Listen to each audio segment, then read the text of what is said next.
This is Let the People Talk. Let the People Talk. It is not in our interest. Why do we embrace it wholeheartedly? Zambia has the same GDP with South Korea. But now, when you look at South Korea, they're making cell phones. I mean, you can't, we are nowhere near them. Your chance to share your views on topical issues of the day and put your question directly to leading figures. Join your talk show hosts as they ask the tough questions to get behind the stories that make the news, from political leaders to corporate decision makers to individuals. Is aid only available, to developing countries, or is this also available to developed countries? That's Let the People Talk every Tuesdays and Fridays at 09 hours on Radio Phoenix, the station of the nation. It's 9:05 on Phoenix. Good morning. Welcome along to another edition of Let the People Talk. On the program this morning, our conversation revolves around tobacco farming and how tobacco farming has benefited families and also farmers. Our guests on the program, let me introduce our guests on the program this morning. Let me first of all start with the Member of Parliament for Kayema, Honorable Capella Bangweta. Good morning, sir. How are you? Good morning, sir. How are you? I am very well, thank you. Also joining us, board member of the Tobacco Board of Zambia, Mr. Blessings Banda. Mr. Banda, good morning. How are you? Good morning, listeners. And Chilufia Chishala is a tobacco farmer all the way from Eastern Province. Good morning, sir. How are you? Yes, my brother. Good morning, listeners. And it's a pleasure to be at this station. It's very good to have all of you in the studio this morning. So, I mean, in the recent years, as a country, we've continued to search for various means of diversifying our economy. This is all, of course, with the declining copper prices. The agriculture sector has been identified as a sector that greatly contributes to the economy of the country as well as income generation. The 7th National Development Plan, which we've all been encouraged to go through, the major exports by value to the region include maize, electricity, sulfuric acid, raw cane sugar, and tobacco. It also states that tobacco is a very lucrative investment as it is 7.5 times more profitable per hectare than maize production and 14 times more profitable than cotton. We've also recently heard from the Permanent Secretary of Agriculture, Mr. Julius Shawa, advising farmers to increase tobacco growth to significantly contribute to the country's economic growth and raise income at household level. So, our program then involves tobacco and involves how tobacco farming has benefited families and farmers. Let me first of all start with the only farmer that we have in, I'm not sure if that's the correct phrase to use, but the only tobacco farmer that we have on the program this morning, all the way from Eastern Province, Mr. Chala. Maybe you could just tell us a bit about yourself, Mr. Chala. Yeah, thanks very much. I'm a farmer in Eastern Province. I've been growing tobacco for almost 18 years. And I started from 0.5 hectares. Today, I can claim I've gone up to even 50 hectares. So it's I've been in this industry for a long time. It has made me to be the way I am today. And it's just like any other business, You can't stay into a business which doesn't make profit and it doesn't sustain you.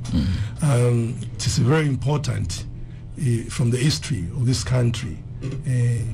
As you have already said, tobacco, it's a crop which has got very high value.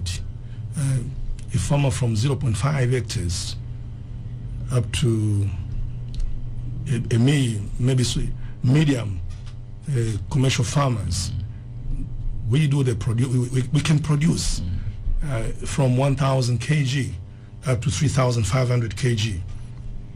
When you look about the average price, from a small scale farmers, average price, it's from $3 to $4, and from the medium commercial farmer, it goes up to $4. If you compare these two figures, it talks about a farmer raising from $3,000 to $15,000 per hectare. That is tobacco. This is including the all varieties involved in tobacco, because tobacco is only not one variety. It has got a different variety. We have berry, which is a sun air cured. Then I've got even sun air cured, which they use to make cigar. Also, I've got FCV, which is a free air cured. So I've picked an average price. Otherwise, no any crop, I repeat again, which can compare to tobacco. Not even maize. Not even, far from it.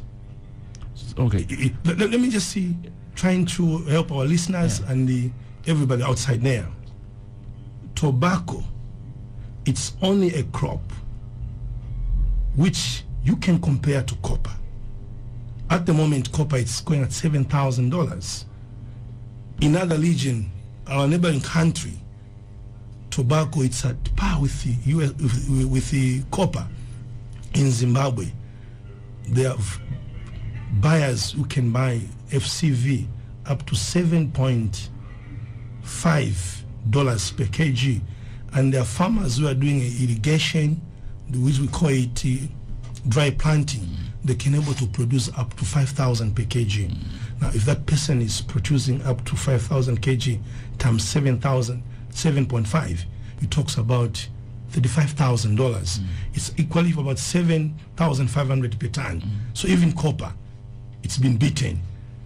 The reason in this country have been changing goalposts, and it is very important for this radio station so that we can give a proper information to the nation.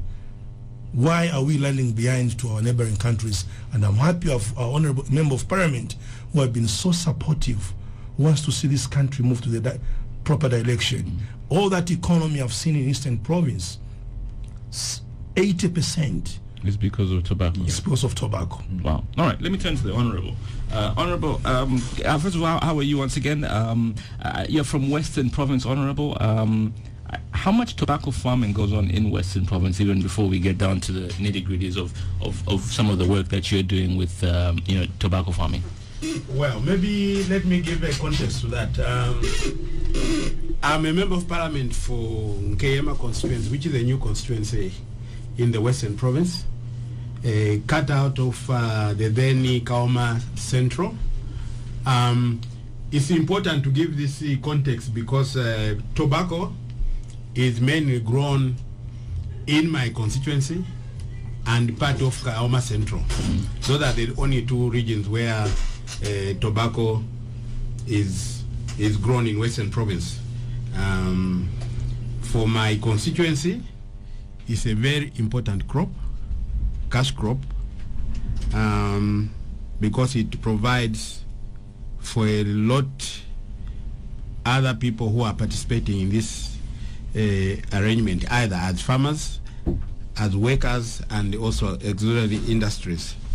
So in short, that's what I might say for now, with respect to the to where tobacco is grown. And how much emphasis have you taken as a member of parliament? How much emphasis have you taken in trying to educate not just your fellow lawmakers, but just also citizenry on how important it is to go the tobacco route? The government itself, in the 7th National Development Plan, has recognized, the one for the 2017-2021, that tobacco is one of the key crops which must be encouraged. And indeed, if you are a tobacco farmer, you cannot compare yourself in terms of what you can get out in relation to maize, for example. So in our area, it's a very, very important crop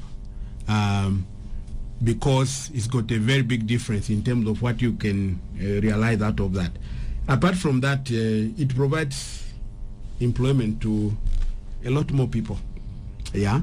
So as a lawmaker, we have to be conscious that if an industry is providing employment, is providing livelihood, is also providing, actually contributes to the GDP of this country, it means it's a very important thing which ought to be treated properly, even if you are thinking of making changes. And of course, you must bring everybody on board in the context of this. Our concern, myself as an MP for the area, is the fact that the Framework Convention on Tobacco Control has not been explained to the key stakeholders, the farmers, the local communities, and ourselves. And so, if there's any intended change, we must understand what is intended, and also we also note the contradiction between the FCTC intentions, and also the government C7 National Development Plan. Yeah, so it's important because it's the same government. You cannot have one arm of the government doing something else and the other doing something else. So in brief, I think what I might say to make this thing easier for people to understand is that the framework aims to reduce or eliminate tobacco use, so to speak, by 2030. Okay, so that means then that the contradiction then with the 7th National Development Plan is the fact that in the national plan you are saying you must escalate the growing of tobacco because it contributes to the GDP, and so if you are escalating through that arm of government, but the other arm talks of reducing by 2030, then we need to have some understanding. Which way are we going? Okay. Let me bring in Mr. Banda, Mr. Blessings Banda. You're a board member of the Tobacco Board of Zambia. Just explain a bit about what it is that you do as Tobacco Board of Zambia. Yeah, I'm a member of the board, but at the same time a farmer, coming from Lundazi, Chief Mwase. If you're in Lundazi town, 42 kilometers out of Lundazi. And that's in Eastern Province, isn't Eastern Province, yeah. The TBZ board is a regulatory board which regulates all the tobacco activities in the country and promotes the production of tobacco. Because without the growing of tobacco, there's no TBZ. And then the Article 237 is irrelevant in the country. Now that we are under the Act, the TBZ endeavors to promote the industry. You have already heard the benefits from the farmer, from the honorable here. Really, tobacco adds value. Really, tobacco brings development in a nation. We are talking about creating employment. This is a crop. We even identified in the 7th National Development Plan to say, let's put it there. Now, the problem which has been there is a consultation. The other wing is saying, no, we should cease growing tobacco by 2030 or whatever. Who did they consult? Did they look at the economical value of the tobacco? There are institutions which are running, which depend on tobacco. Let me start with the Ministry of Finance, which keeps the coffers of Zambia. They are able to see what tobacco can do in the country. You go to Bank of Zambia, is able to see what tobacco can do to the country. Eastern Province has moved to a level of 13 banks. Lundazi alone has Lundazi district has more than 76 banks operational. They were targeting the tobacco industry. When you take 7 banks in an area's development, isn't it? That's just a meager thing. But there are other major things. Then, let's look at the employment levels. Tobacco is able to employ over 1 million people in Zambia. And if we are to become serious. But the people who have the agenda of the framework, they never consulted the Minister of Finance, they never consulted the Minister of Commerce, they never consulted the Minister of Agriculture, they never consulted the Minister of Labor. If they had consulted these 4 wings of government, I think the decision or the road they are taking to, they should think twice. I pray and hope and appeal that let's consult each other. Let's not do hide and seek. Let's move together. In the 7th National Development Plan, we are agreeing something. We go behind, we sign a protocol to say we cease to grow tobacco in the country. You are stepping on people's lives. Tobacco has taken people to the university. Tobacco is providing for medical fees. Tobacco is building schools. Tobacco is sinking boreholes. What more do you want? The only thing which the TBZ should do is to level the ground. So those who are buying should come and buy freely. Those who are selling should sell freely. No one is cheated. The thing which has been there that they have demonized the tobacco industry thinking that it is stealing from people. The tobacco industry has never stolen from people. I want to move in phases. So I want you to explain what's in the framework, because you've mentioned it twice now.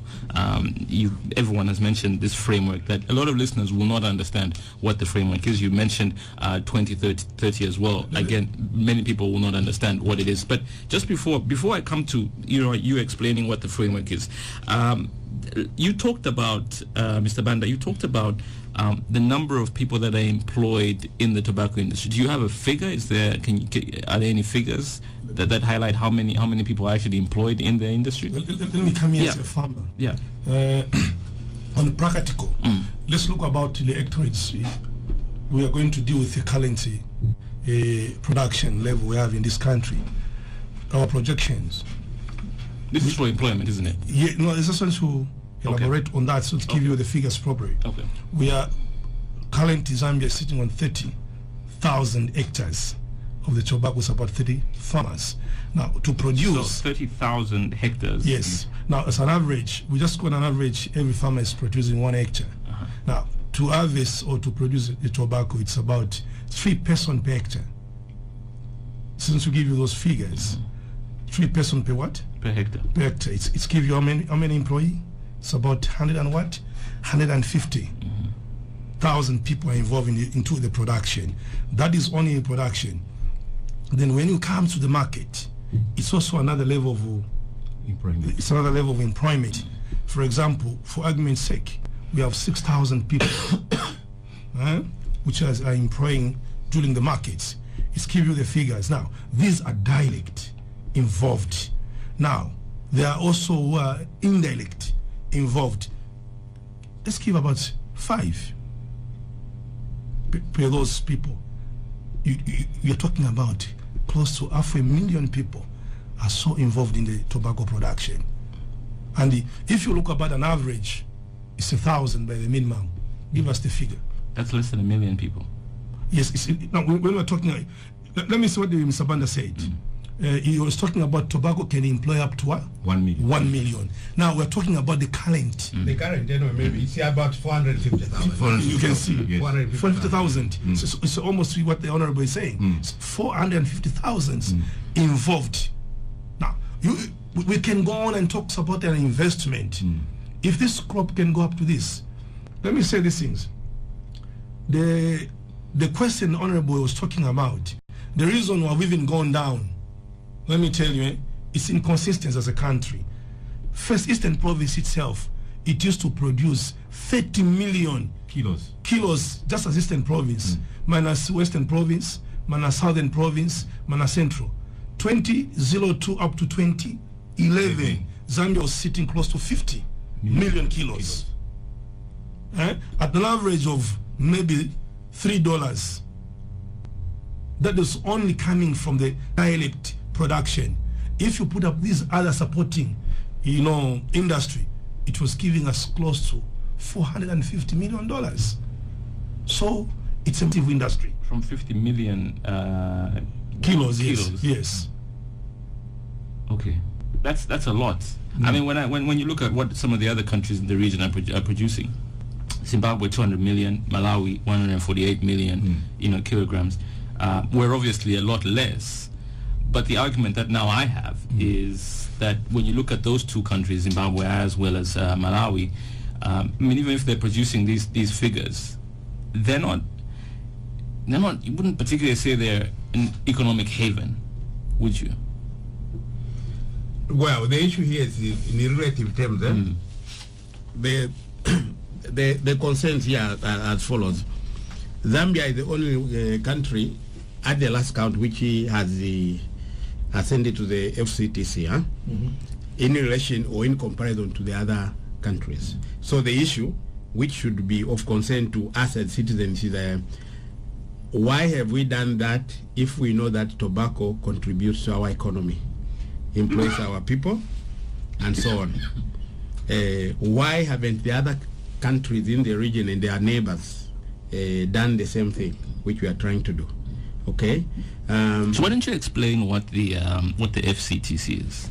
The FCTC is basically is an idea which is being driven by the World Health Organization, which says tobacco is harmful to health. So you should reduce. But it is, isn't it? I mean, yes, science has proven that it is. I mean, of course it is. It is. It's a sense, just a sense of proportion. Okay. It's not to say there is no truth about that, but it's a sense of proportion and the way you do resolve the issue. Okay? So, let's take two countries. We have just indicated here how Zambia produces tobacco and how valuable it is. And I've also explained in the context of Nkema, for example, that the people who are involved in tobacco associated would be in the region of about 16,000. Okay, 16,000 out of a population of 52,000 people around there. So it means it's a significant number of people. And so even if you wanted to do something to reduce or to eliminate, you have to prepare them in advance to do what you are intending. So that's where the issue of the FCTC is as a matter of a concern, because it is eliminating a product which produces employment, produces a livelihood, and a date has been given. But in the meantime, you have not talked to those people that we are eliminating this. You see, this is where is it complete elimination or reduce, or it's a reduction? Well, you can say reduction, okay, or even elimination. But reduction means that you heard what my colleague said, that if before we're doing 1 million kilograms, as an example, and this time we are doing 500, then it means we are reducing. If by 2030 you are saying you should only do 100,000 kilos, what does that mean? It means you have less people. It means you are producing also less. Even the revenue towards the GDP will be less. So that are the issues. I just want to make a quick point. When you look at what we are doing in terms of kilograms and what our neighbors are doing in terms of kilograms, we're a lot less than they are. Yeah. Right. So what's the issue in terms of reducing as compared to what they're doing? Let me cement on what the Honorable said. It talks about FCTC. The FTCT, the background of FCTC, it was originated, it was a Canadian document. And the FTC started in 2005. And the Zambia, we ratified to that document on 2008. Now, what was the terms and reference of that FCTC? We as Zambians, it's ourselves to be blamed. We have shifted the goalposts. In that document, or whatever the FCTC did, they had put up the guideline. No any tobacco business going to be discussed minus the people who are involved in that industry. Now, in this country, it's very unfortunate that our colleagues or our brothers in the Ministry of Health, they have been championing these activities cause minus following what the FCTC says. They have been going to attending international conference. They have been to agreeing to a lot of issues without involving the people in tobacco industry. And this is what has caused all these problems we are facing. If our colleagues from the Ministry of Health, for instance, they were supposed to be consulting the people who are involved in an industry who could move uniform as a country. Let me talk about Zimbabwe. Zimbabwe, they have accepted to the FCTC, but in the Ministry of Health and the Ministry of Agriculture, they are moving as a country. Similar in Malawi, they are moving as a country. The only people who are not moving as a country, it's Zambia. And I don't know, we need to find out why. One of the harm of the government, because the Ministry of Health is just part of the government. As a honorable member of Parliament has said, Blessings Band has said, we have the Ministry of Commerce, Trade and Industry, we have the Ministry of Finance, we have the Ministry of Agriculture. Tobacco is regulated by the Act of Parliament. It's not just an illegal crop, it's a special crop. That's why everybody wants to grow that crop. He has to obtain a VZ number. If you don't obtain the VZ number, you can't participate. It's a special crop. But because of that, it has even undermined our integrity or even the confidence to the investors. I want to go on and on. Zimbabwe, despite of the political and economical challenge they're facing, you are talking about 200. It's not 200.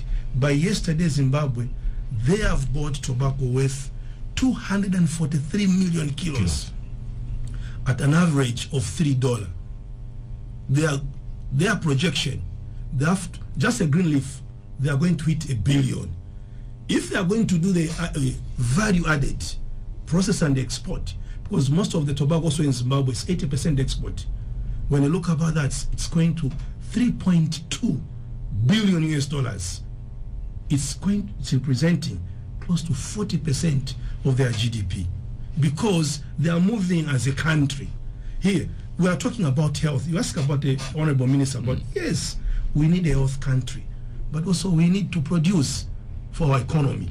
And for me, my question, are we a smoking country? We are not, because most of the tobacco produced in Zambia, 95% is exported. All right, I'm going to take a little break for news. We'll come back, and I'll turn to you, Mr. Banda, when we come back just after this very, very, very short break. The Bay Hotel. Take a stroll on the white sandy beach and enjoy an outdoor family place. Enjoy a day of water sport, tubing, boating, waterboarding, and fishing on the water in front of the Bay Hotel. Our breathtaking gardens and pool are set alongside the lake. Sit back, relax, and enjoy cocktails, meals, and take in the magnificent view of the Lake Kariba at the Bay Hotel. At the Bay Hotel, we have 2 in-house bars, one in the waterfront where you can sit back, relax to some jazz or lounge music, and enjoy cocktails. Our state-of-the-art conference room offers you quiet, clean comfort, fully equipped for groups large and small, while you can have breakaway sessions in our magnificent gardens overlooking the lake at the Bay Hotel. The Bay Hotel. For reservations and inquiries, contact us on telephone 0211511136 or 0968176718. Email us at thebayhotel.lakekariba@gmail.com or visit our website at www.thebayhotelsiavonga.com. The Bay Hotel. Where are you going? To the game. But you don't even watch football. But jersey number 7. Do you even know what an offside is? Yeah, but number 7. What's a yellow card? Yellow card, blue card, number 7, friend. Whether you watch for skills or for no jersey at all, get ready to score big with Coca-Cola this FIFA World Cup. Simply buy Coke, SMS a unique code to 0963 145 681 and stand a chance to win. Get #ready. Coca-Cola. Taste the feeling. Welcome to South Africa, your own personal playground. Welcome to the Cape One. Welcome to Johannesburg. Welcome to Shaka Marine World. Welcome to Canal Walk. Welcome to the Nelson Mandela Capture Site. Welcome to the Cape Town Jazz Festival. Welcome to the Midlands. To the Valley of the Waves. Welcome to East London. Welcome to Welcome to God's window. With 54 million welcoming South Africans, all eager to make your holiday that much more inviting, allow us to indulge you with all our favorite sights and sounds. Visit southafrica.net to discover more. South Africa, inspiring new ways. The Community News headline. Capri importing man arrested for allegedly having carnal knowledge of a goat. And Solwezi Council calls on residents to formalize land titles. Tutors in the Community News at 10 hours. The Community News headline. Thank you, Paddy. It's 9:31. Welcome back to Let the People Talk. Our guest on the program this morning discussing tobacco farming. The Honourable Member of Parliament for Kayama in Western Province, Honourable Mbangweta, from the Tobacco Board of Zambia, a board member, Blessings Banda, and a farmer, a tobacco farmer, all the way from Eastern Province, Mr. Chala. Mr. Banda, you wanted, I left you wanted to make a point in addition to what Mr. Chala was mentioning just before the break. Yeah, you see, look at our production. We're sitting on 26 million kilos. And in the 7th National Development Strategic Plan, tobacco is put there. We have this which is saying, can we stop growing what? Tobacco. Can we reduce growing what? Tobacco. We seem to be contradicting ourselves. Let's have one position as a country. Let's talk one thing. Let's look at the importance of the tobacco industry in the country. Time immemorial, the UNIP government established schemes dotted in the country. It employed people. It brought employment and development in those areas. Now we are saying let's reduce, and the country which is reducing is the one which has got the least production. Zimbabwe is producing 200 million kilos. You have echoed or you have said the same. Malawi is producing 100-something million kilos. And if we really want to move forward and really want to save our people, let's look at the economical value of the nation. It has to be a win-win. Yes, we appreciate tobacco is harmful to our health. Look at the cigarettes. Look at the labels we have put on our cigarettes. Look at the warning. Look at the messages we're sending to the people. We have said tobacco is harmful to health. But 95% of the tobacco is exported. Only 5% remains in what? In Zambia. So why should we deny ourselves an income or an economy? Why should we deny ourselves our farmers in Ikema, in Southern Province, their children not to go to school? Why should we deny ourselves, our people in Eastern Province, not to take their children for medical fees? Why should we deny our people to move from poverty to have economic independence for the sake of cigarette smoking? Let's take analysis. What is really killing the people? Is really tobacco killing the people in Zambia? If we come to the root of that, then we'll make a decision. But the problem which has been there has been hide and seek. People sneak away alone and put up a government position. Let's be fair to each other. We are all Zambians, and we need to live, and we need to survive, and then we need to get economic independence. Thank you. Have you spoken to those in government? The various ministries that are involved, Ministry of Agriculture, Ministry of Commerce, Ministry of Health. Have you spoken to them? These people, they are aware about this matter. That's why this time around, even on the framework convention, we are appealing to government that the people should be going to this convention. Like there will be another one is it in September in Geneva? We don't want only one ministry to go to Geneva. Let's go to that convention together. There's also a T5 which takes place in Zimbabwe and whatever. We don't want one ministry to go to a T5. Let us go as a family, or let us go as a unit, as a team. All the ministries concerned, they should be there. If there will be one spokesman, let him speak, but they should speak the position of everyone. Thank you. It's not about the question to speak to the ministry involved. Even it's against even in the FCTC guideline. Recently, we had some people from the American Cancer Research, other from the United Nations, other things.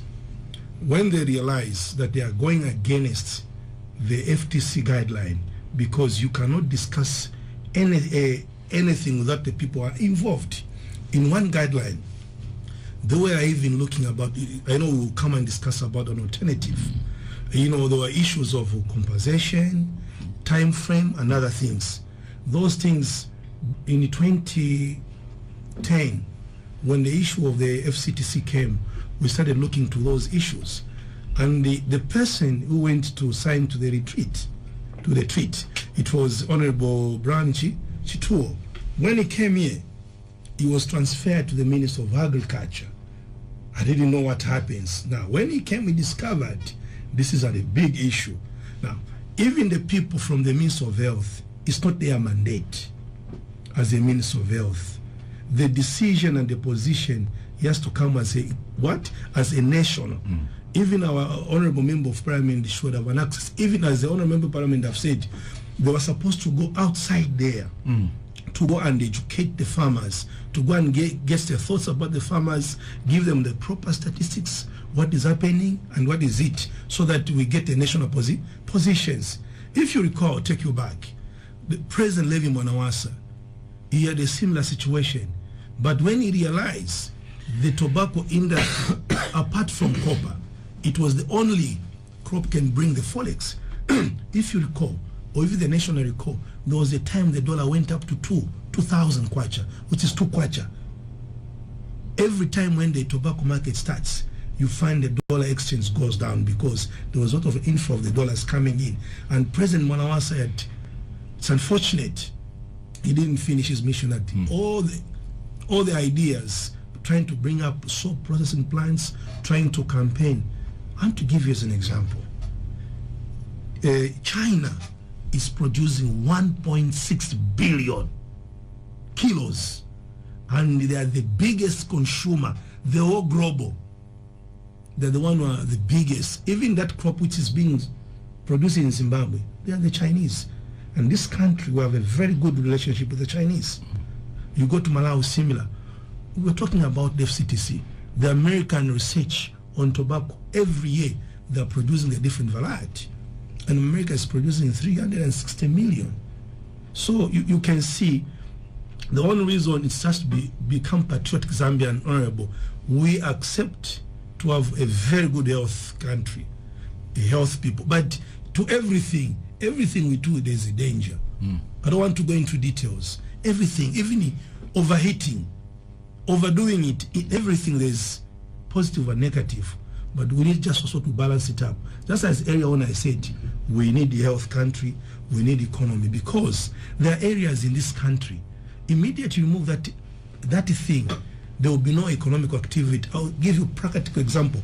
Vubi district, 100% is tobacco. Maize is being produced for only consumption.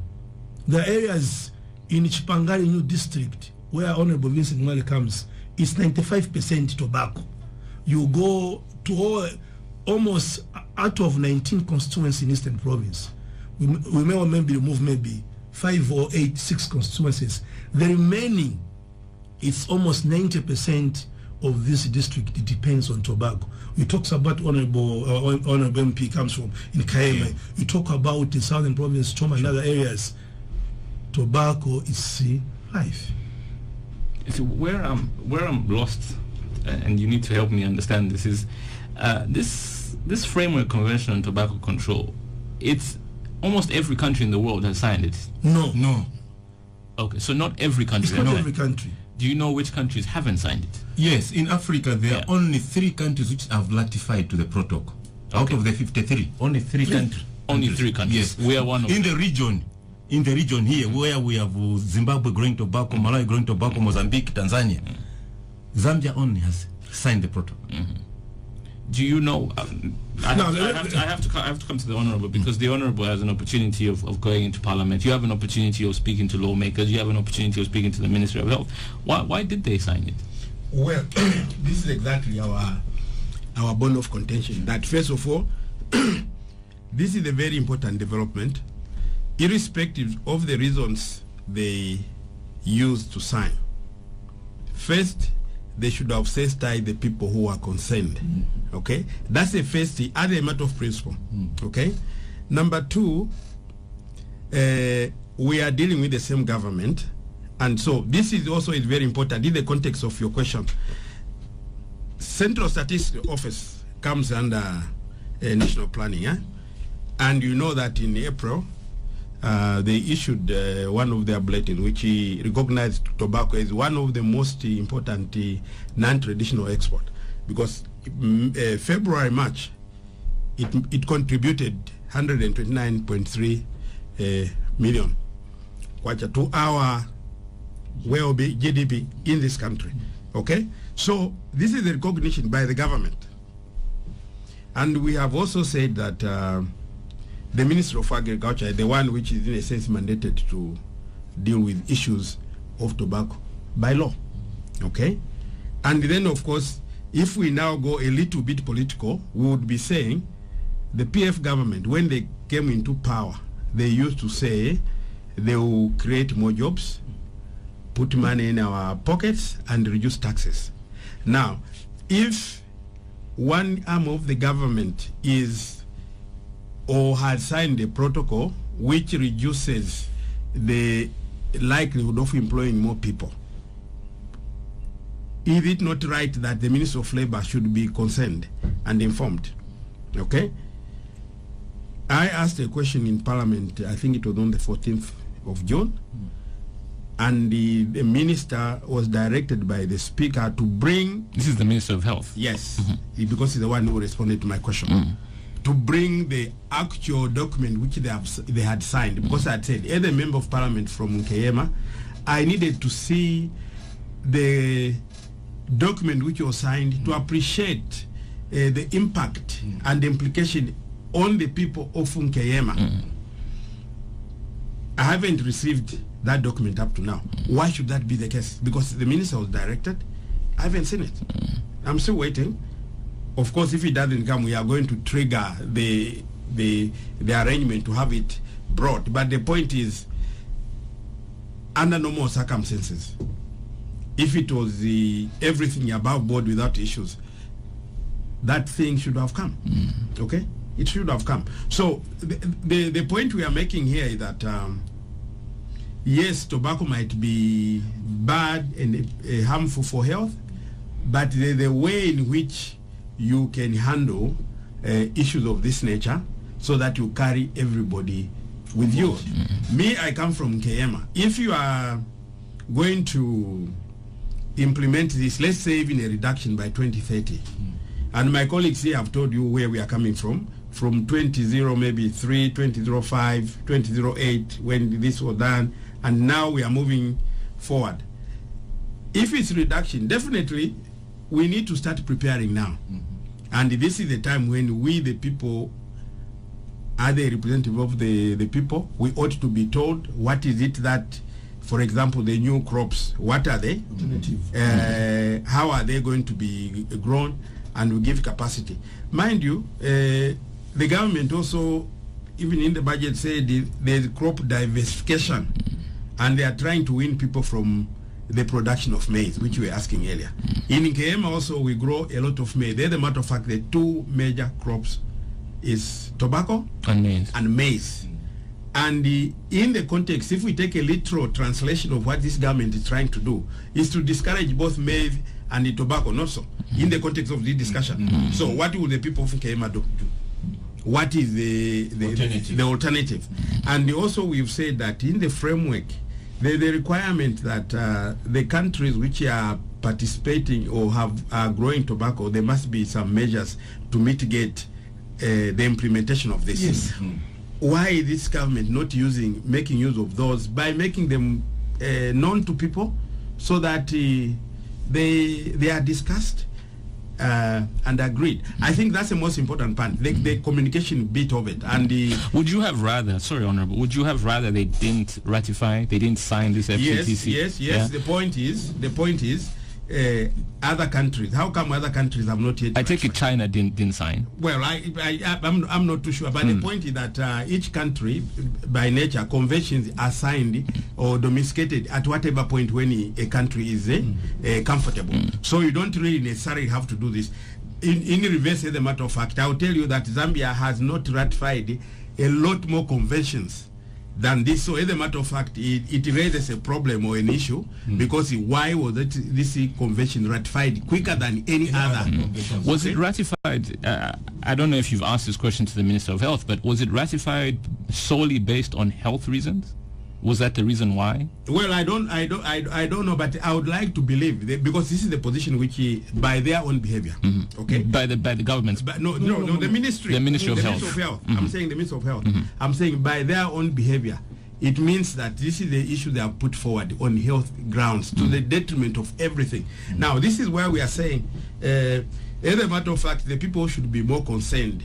Apart from that, we are the receivers of the issue. Also, it's a government itself to say why are they having contradictions? Why would national planning recognize the tobacco quick wins, but their only other arm is pushing so hard? And then why would the ministry be? I've just told you that in Keyema now, I think we got about 15,000 people associated with this. So don't you think the Ministry of Labor would be interested to know that 15,000 people are being thrown on the scrap heap? Because in any case, the PF said they would create more jobs. Why are they failing to create that, even the 100,000 jobs and so on? Because issues of this nature. They have not put their house in order. And the Ministry of Health, which is normal, they have their own mandate. That mandate does not necessarily mean it's in consonant with the mandate for Ministry of Agriculture. Because agriculture, like I've said, are the ones who have, by law, have that mandate to do with the agricultural part of it. So they must have a say. And so if there are issues within this, then they must have somebody, any arbiter, to give guidance who is senior. In this case, maybe, if it's to do with the bureaucrats, this matter then maybe could be taken to cabinet office, where the secretary to the cabinet sits, and then maybe meets with these other people from the ministry is concerned to make sure that they have one common ground position. And also the ministries also take into account that one, the industry players, the colleagues here, and then they also take into account that there are people who represent Zambian citizens from those areas where tobacco is grown ourselves, so that we also have an input reflecting the instructions we might get from our people there to say, okay, these are our concerns, we think they must be done this way. Once all these issues are brought to bear, there is no problem in signing a convention, because then you have taken everything into account. But the point is, even on average, this convention was signed too early. That's what I'm saying. Because I've seen conventions which we have not acceded to as Zambia, even to date, 15, 20 years backwards. Even as I speak. Yeah. Here's what I don't understand. Sorry, before you come in, this is what I don't understand. Tobacco Board of Zambia and yourself as a farmer, you've both said to me that in terms of tobacco, we export 95%, right? So what I don't understand, and I'm guessing here, from what I've heard so far in this past 50 minutes or so, the Ministry of Health's concern revolves around health. But if most of the product is going outside the country, how does it affect people's health inside this country? If 95% of what is produced is going out, does the framework then say that in terms of what we're importing, it will be a lot less? No, just to answer your question, the framework that are getting the consumer. Now, if you recall, in the as honorable member of parliament has read it too, when the member of parliament for Kema asked a question in the parliament to the Minister of Health, he was talking about being a non-smoking country. Then he also was talking about you are not stopping production. Now, if you are targeting the consumer, then it means you are reducing the production. Now, the reason in this country why you have find ourselves into this tangle is lack of transparency when we are doing things. Because I want to tell you what I have heard about our other neighboring countries. They have signed to this convention, but they are moving as a nation. They're calling everybody on the. But what's the definition of moving as a nation? Because I mean, if you sign this framework, if you sign this framework, it doesn't really matter whether you move as a nation. Because the implication is that you're going to reduce. Let me listen things. The reason others have signed to the convention is to be part of the negotiating table and stop that thing. Doesn't mean when you're outside, it's like you can't. Even when you're inside, you can stop. Even Zambia, signing these things, they can put measure to it. That's how other countries have done it. I want to give an example. Zimbabwe, they have now done to that, but they've put measure to it because they've looked about the consequences.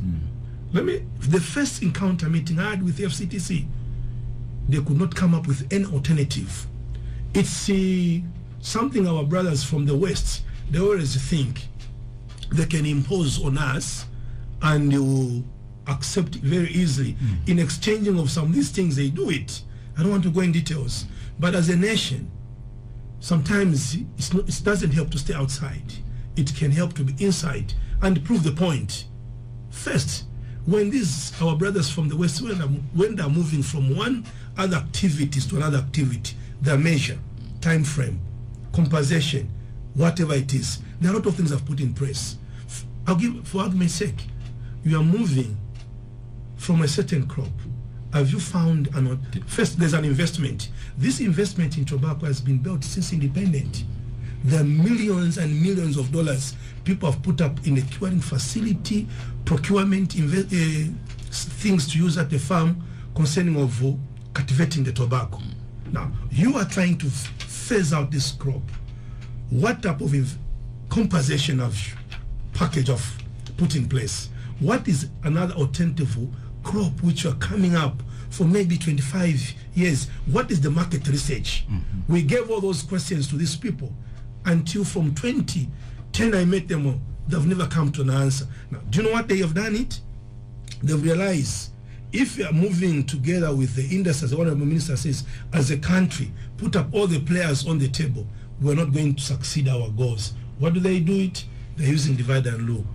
That's why we're telling our brothers from the Ministry of Health, they are not the government. They're just a arm, which also the government he has to look to it and do it a correct thing. So taking the people on the board, because these things has got a direct impact on the Zambian people. You know, the reason we've got even this urbanization, people are migrating from the rural areas because we're killing activities in the rural areas. If in Kehema, for example, today we've got 15,000 farmers there, our good honorable member of parliament to go and talk to our brothers there, we have about double the number to 30,000. It's going to impact about 200,000 people. There was no need for somebody to come to SAC. Now, because we do things in a different way.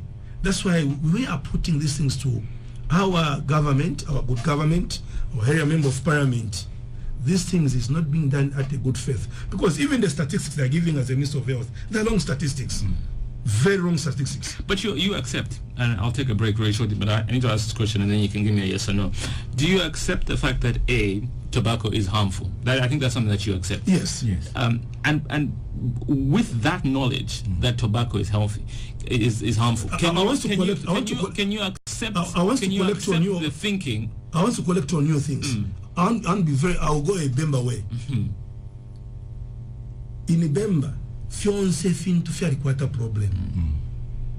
Even having too much sex, it's a problem. You got sick. Everything, it has got a negative. I want to tell you. 2, over drinking beer, it's a problem. I want to ask you, how many people have been picked every day drinking to jiri jiri? How many people have been dropped, being killed by BP every day? Ask the Minister of Health, how many people have been killed by tobacco every day? 0. When you talk about tobacco, example, everything, overheating, overdoing it, everything we do, let's be realistic. It has got ethic. It's not about single out. You ask me at my farm, I have 60 workers. Ask me who smoke, 4. Who drinks to jiri jiri, 50. So what do you take? What is harmful there? So those are the statistics we're talking about. You know, we don't want to blend it. And 2, even when others smoke 1 cigarette per day, and others who are drinking cachasso or to jiri jiri 10 bottles, and the livers are being damaged, which is killing. Because I'm to be honest with you, if you look about the level on the statistics of people are smoking and the people are drinking to jiri jiri, the people are drinking to jiri jiri, they are more than 100 times than somebody who's smoking. Okay.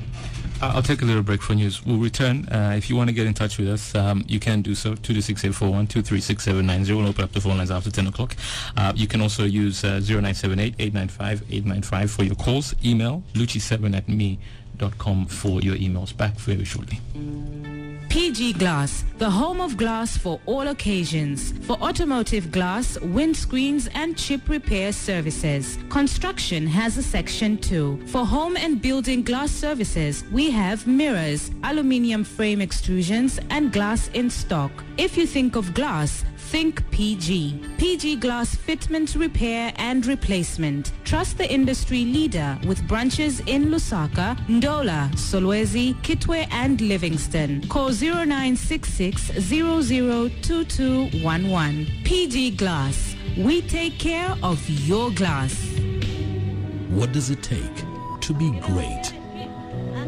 As a young boy, greatness meant many things to me. I thought greatness was being brave and courageous like a soldier, or being super talented like the great Kalu. As I grew older, I thought maybe greatness wasn't what you did, but what you made people feel. I wanted to be passionate about something, just like Abel Chungu. Today, I know what true greatness is. It's finding your own path, having big dreams like starting your own business and making it happen.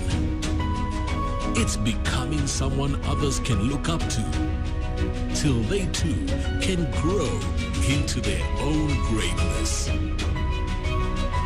Grow into your greatness. Sanako, growing people, communities, businesses, Zambia.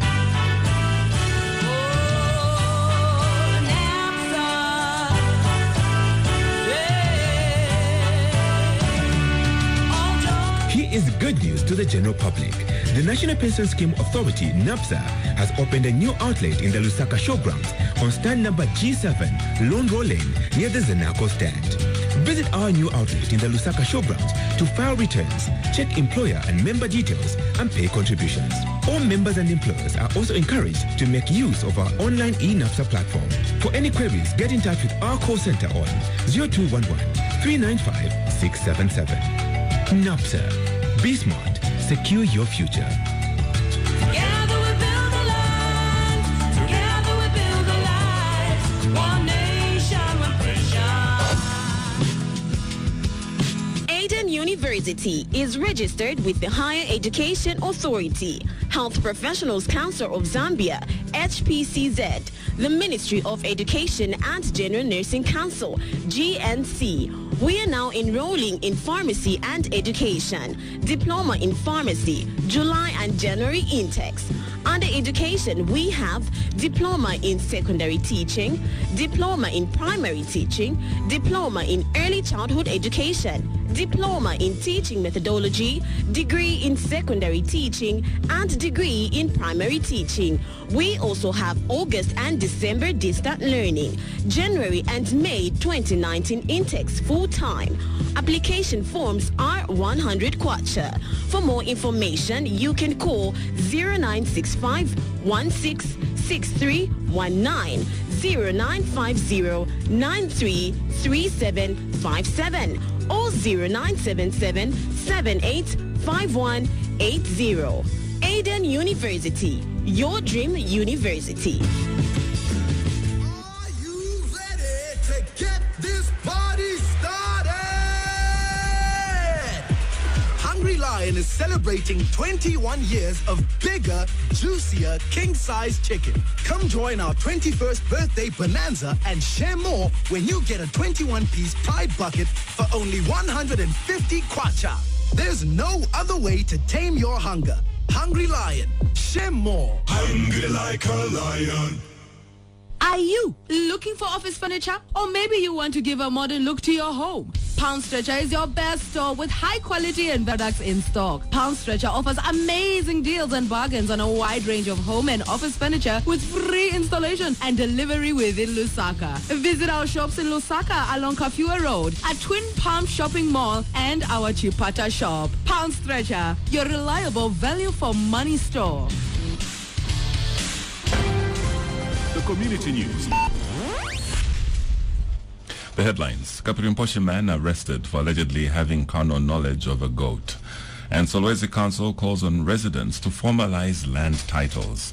With the Community News, I am Paddy Mugando. A 19-year-old man of Kapirimposhi district has been arrested for allegedly having carnal knowledge of a goat. Kapirimposhi police officer commanding Munembo Muvita, who confirmed the incident, identified the suspect as Kennedy Walia of Chikokoshi in Chief Mukonchi's area in Kapirimposhi district.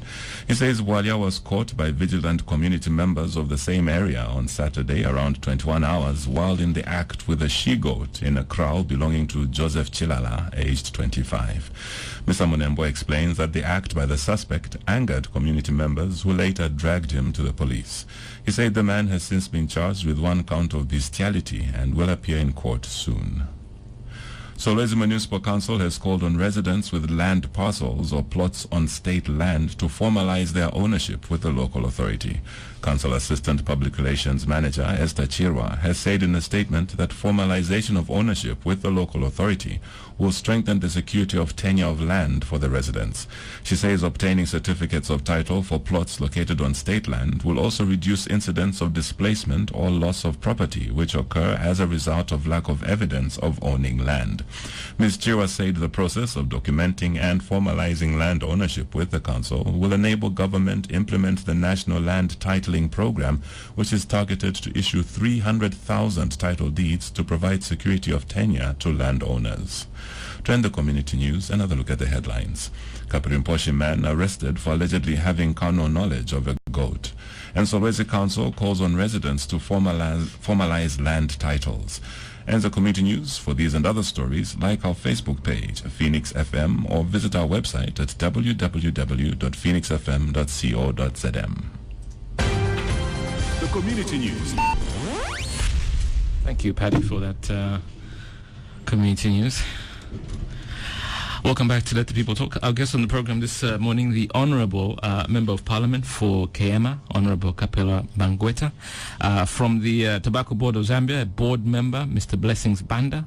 A tobacco farmer from Eastern Province, Mr. Chirufia Chala, joins us. We're talking tobacco farming. If you want to get in touch with us, you can do so. 226-841, 236-790, 226-841, 236-790, as well as 0978-895-895. I'll touch on alternative crops, but I want you to first of all hear from listeners out there who have some thoughts around our conversation this morning. Hello, good morning. Hey, good morning. Good morning, sir. How are you? What's your name? I'm okay, thank you. Good morning, Honorable. Good morning, sir. And good morning, Mr. Banda. Good morning. Mr. Swali. Mr. Chala is also on the program this morning. What's your name, sir? Siwale. Siwale. All right, Siwale, go ahead. Thank you so much. I think the Honorable has articulated the issue very, very well, although I tuned the radio a bit late, but from what he stated is very true.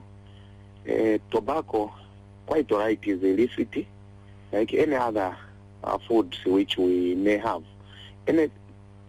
Something too much or anything beyond its limit becomes harmful.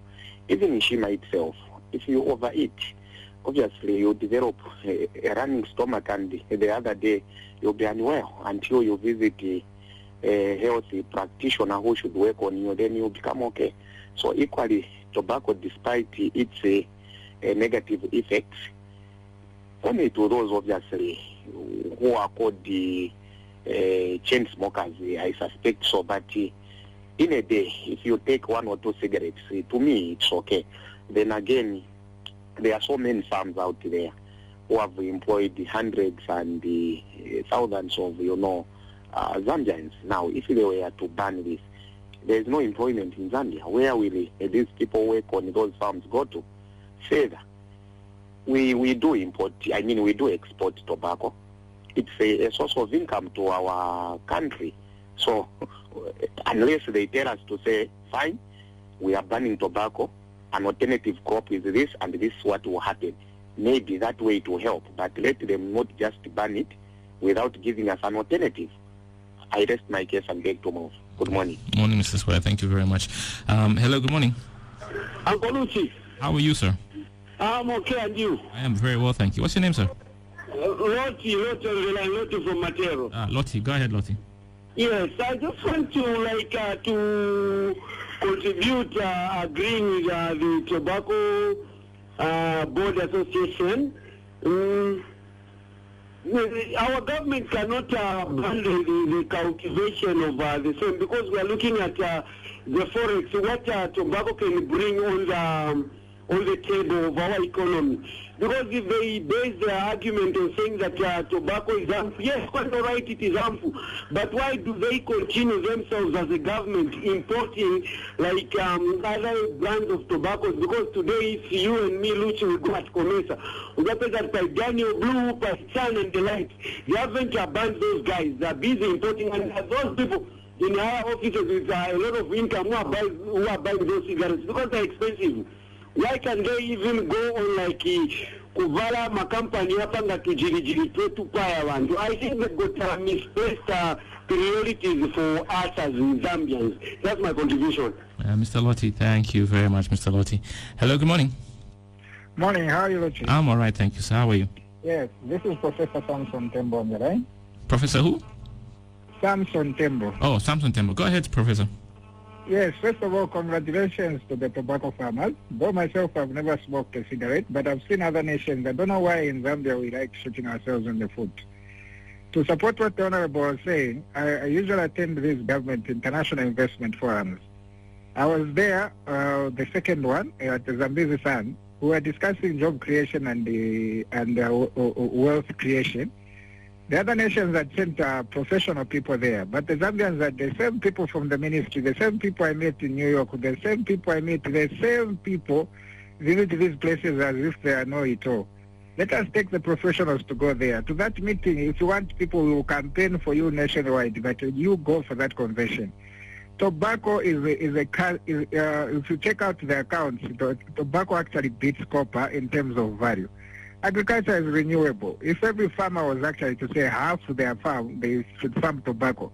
China smokes a lot, India smokes a lot of tobacco. I remember when I was working in the mines, the Indians would actually smoke a sack of cigarette packs a day, 25 kg, just around the head office there. So what are we waiting for, even debating? This issue, tobacco, is actually our way forward. So congratulations with your fight, people. We are actually with you. Thank you very much. Professor Tembo, thank you very much for getting in touch with us this morning. 226-841-236790. Hello, good morning. Hello, good morning. Good morning. Good morning. Morning, sir. What's your name? Yes, this is HM from Kawi. HM, go ahead. Yes. Yes, I think, good morning, panel there. Morning, Father. Yes, I think you have said it all, and I've only learned that only 5% of the tobacco which is produced here in Zambia is used locally. The rest 95 is exported. I think most of the damage or most of the work, people who are using too much tobacco are not Zambian, but the outsiders. Now, my concern, I've stayed in Southern Province, and the government is saying there is no rainfall because of activities of overcutting trees for charcoal and tobacco. Now, what is your concern or to those farmers who are still growing tobacco? Is there any policy for any tobacco farmer who is using firewood to kill tobacco? Is there any policy you have put to replant the trees which are used in tobacco curing? Because in Southern Province, what I've seen, tobacco needs like the old method. I don't know whether you are encouraging new farmers to use the new method, because the old method, it really damaged the environment there in Southern Province and other parts of the country. Now, do you encourage your farmers to replant the trees after using which they have cut to cure their tobacco? That is my question this morning. Thank you very much. HM, thank you very much. I know there are a lot of questions, so why don't you respond to those, and then I'll come back and take a few more calls. Okay. Yeah. Yeah, thank you very much. On the issue of reforestation or replenishing our forests, you see, tobacco, if we are moving the way other countries have moved, Zimbabwe, they have moved. They're using coal and ethanol because it's progression. Now here we are moving the industry, others are busy shooting it. In the tobacco industry, before you are given a registration or a VZ number, there is a requirement of a wood rot. If you are growing a 0.5, you must also have a forest or a plot of 0.5 trees. If you have got 2 hectares, 10 hectares, you must have also a wood rot equivalent to that. And that we have started, and we are serious. In the past, we used to bring these species which are foreign, which are difficult to grow. This time around, we have changed the technology. We are using the indigenous species. We just tell a farmer, can you put a fire guard around for the 5 hectares or 0.5 for the indigenous species, so that we protect our land. This time around, you see, we have moved, my brother. We need to do things right. There's even electricity. If we had enough electricity by now, we would have been curing our tobacco using electricity. So we are not going to use the old way. We are moving. Even the companies which have come, they even put a social responsibility to help us, even to replenish and plant the trees. You have seen us importing brugams or bamboos into the country. You have seen us importing species like malaina, which are quick to grow. They have come because we want to counter that thing. And also, it's not only tobacco which destroys trees. If you want to grow 10 hectares of maize, what type of land do you clear? If you want to grow 20 hectares of cotton, what type of land do you clear? So you may just blame it on tobacco, but even the charcoal burn are destroying what? Trees. Even the cotton growers are destroying what? Trees. Tobacco, you can grow a 0.1 and live sustainably. You can grow a 0.5 and live sustainably. But if you grow a 0.1 of cotton, can you live sustainably? If you grow a 0.1 hectare of maize, can you live sustainably? So to say that it is tobacco which has destroyed the tree, I think I'm on the farming background and I stay in the farm. It's not true. Thank you. Let me come in as a farmer. I'll give a practical example in Malawi. Malawi as a country, the landmass is equivalent to Eastern Province. They've been growing that crop over a century. 125 years. How is the weather pattern? Is it because they've been growing the weather, it's very normal there. The issue of what Blessings Band has talked about, you cannot participate in the tobacco industry when you don't participate in planting trees. And two, there are a lot of systems as a farmer you're using. Most of the farmers in Kush, commercial farmers, they're using electricity. We have developed the curing system. In southern province, some of the farmers are using coal.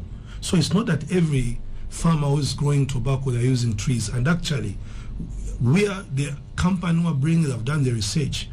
We are doing some replanting the trees, which you can harvest, even 4 or 5 years you can harvest and use it for the curing the crop.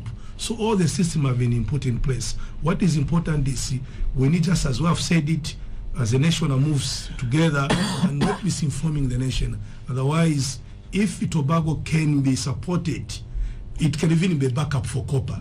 That's why Malawi is surviving. There's no mineral, there's anything. The exchange rate of the dollar is down. Zimbabwe this time, even the government have given the tobacco industry $120 million to invest into the production. Even if they're producing up to 240 million, you can see, because they're serious, once the economy to move. What is important is the correct information. Siwale touched on alternative crops. Do you want to explain what some of those alternative crops are that have been highlighted in the program? Let me say this as a farmer, before Honorable Member of Parliament come and the TBZ. Let me say as a farmer. In this country, I want to appeal to the people when they are trying to tell the nation about an alternative crop. Let me say what crops do we grow in Zambia. In Zambia, we grow tobacco, maize, soybeans, groundnuts, and cotton. Very quick. Cotton production here, it's 500 kg per hectare. What is the price? 5 kwacha. People can add themselves. It's 2,500. Production cost 1,000. Soybeans, a small-scale farmers who has grown 1 hectare can only manage to produce up to maybe 30 bags, which is about 1.5 ton.